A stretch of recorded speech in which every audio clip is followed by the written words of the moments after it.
আন্দামান ট্রিপের ডে 2 ভোর 3টেতে আমরা বেরিয়ে পড়লাম নেক্সট ডেস্টিনেশনের জন্য। আমরা যাচ্ছি বারাতাং লাইমস্টোন কেভ।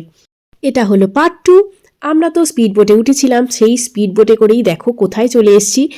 এটা আমার একদমই সেই অ্যানাকন্ডার সেই বোট রাইডের মতো মনে পড়ে যাচ্ছে। জোকস অ্যাপার্ট, আমার মনে হয় না এখানে অ্যানাকন্ডা আছে বলে, কিন্তু দেখো এই জায়গাটা কি সুন্দর, চারিদিকে ম্যানগ্রোভসে ভর্তি আর গাছের গুঁড়িগুলো এত সুন্দর লাগছে দেখতে। তারই মাঝখান থেকে আমরা যাচ্ছি বোটে করে। খুবই অসাধারণ একটা এক্সপিরিয়েন্স। বিশেষ করে গাছের গুঁড়িগুলো দেখতে আমার অদ্ভুত লাগছিল। এটা কিন্তু অনেকটা সেই সুন্দরবনের ম্যানগ্রোভসের মতোই, কিন্তু আমার পার্সোনালি নিজে কোনোদিন যাওয়া হয়নি, তাই এটা আমার খুবই ভালো লাগছে দেখতে। স্পিড বোট থেকে এবারে নামতে হবে। স্পিড বোটের নামটা মনে রাখা কিন্তু খুবই ইম্পর্টেন্ট, কারণ যে বোটে করে এসেছি ওই বোটে করেই কিন্তু ফেরত যেতে হবে।